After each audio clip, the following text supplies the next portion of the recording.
Hello student, আজকে তোমাদের সাথে আলোচনা করব ভৌত বিজ্ঞানের একটা গুরুত্বপূর্ণ অধ্যায় পরিমাপের কয়েকটি গুরুত্বপূর্ণ প্রশ্ন যেগুলো আপকামিং বিভিন্ন কম্পিটিটিভ এক্সামগুলোর জন্য খুবই গুরুত্বপূর্ণ। প্রশ্ন নাম্বার 1, একটি মাত্রাহীন এককহীন রাশি হলো কোণ, সময়, আপেক্ষিক গুরুত্ব, ঘনকোণ। দেখো, কোণ বলতে আমরা বুঝি যে বৃত্তের চাপ ডিভাইডেড বাই ব্যাসার্ধ।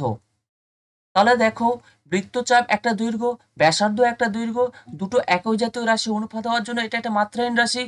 কিন্তু কোণের একটা নির্দিষ্ট একক আছে, সেটা হলো এসআই পদ্ধতিতে রেডিয়ান, তাই এটা এককহীন হলো না। দেখো, সময়ের দিকে যদি তাকাই, সময়ের এসআই আর সিজিএস পদ্ধতিতে এর একক সেকেন্ড আর এর মাত্রা টি।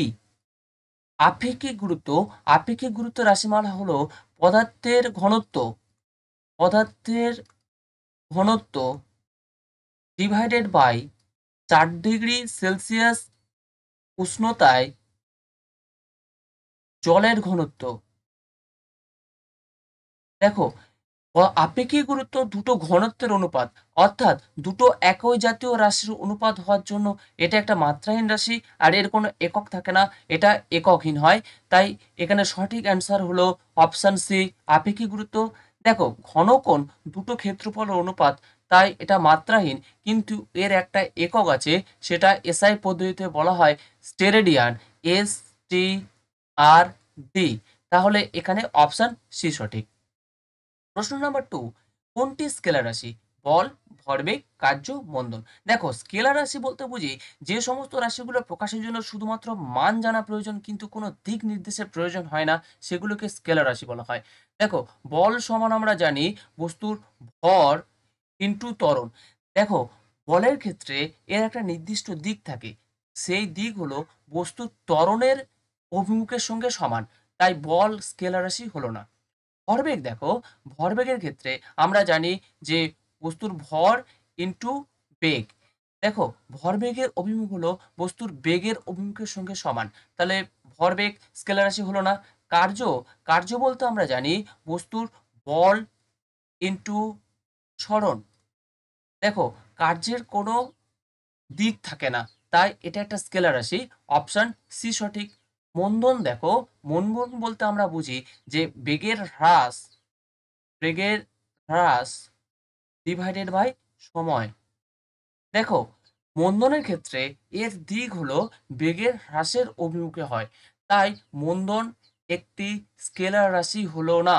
তাহলে এখানে স্কেলার রাশি হলো কার্য, অপশন সি সঠিক। প্রশ্ন নাম্বার 3, LT-2 যে ভৌত রাশির মাত্রা তা হলো বল, বেগ, ত্বরণ, দ্রুতি। দেখো, ত্বরণে যদি আমি মাত্রা বিশ্লেষণ করি তাহলে তার রাশিমালাটা আগে জানা দরকার। দেখো, ত্বরণ সমান আমরা জানি বেগের বৃদ্ধি বেগের বৃদ্ধি বাই সময়। দেখো, বেগ মানে হচ্ছে সরণ বাই সময়, তাহলে সরণের বৃদ্ধি বাই সময় ডিভাইডেড বাই সময়। তাহলে দেখো, এর মাত্রার সাহায্যে প্রকাশ করতে গেলে তাহলে এখানে সরণের বৃদ্ধি বাই সময় মানে সরণের মাত্রা L divided by T whole divided by T. তাহলে এটা আমরা ক্যালকুলেট করলে পাই L T⁻²। তাহলে দেখো, L T⁻², এটা হলো ত্বরণের মাত্রা, অপশন সি সঠিক। প্রশ্ন নম্বর 4, বস্তুর ভার যে যন্ত্রের সাহায্যে মাপা হয় সেটি হলো স্প্রিং তোলা যন্ত্র, অপশন বি সঠিক।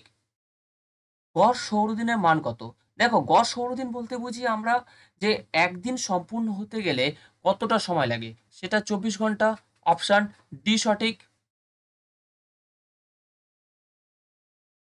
প্রশ্ন নম্বর 6, ওজন বাক্সের বাটখারার ভরের অনুপাত কত হবে? সেটা হয় 5:2:2:1। যদি এটাকে কেউ এইভাবে লেখে যে 1:2:2:5, সেটাও সঠিক। তাহলে এখানে সঠিক অ্যান্সার হলো অপশন সি। প্রশ্ন নম্বর 7, বিকৃতির মাত্রা কোন রাশির মাত্রার সঙ্গে সমান? কোণ, পীড়ন, ঘাত, ইয়ং গুণাঙ্ক। দেখো, বিকৃতির রাশিমালা যদি লিখি সেটা হলো দৈর্ঘ্যের পরিবর্তন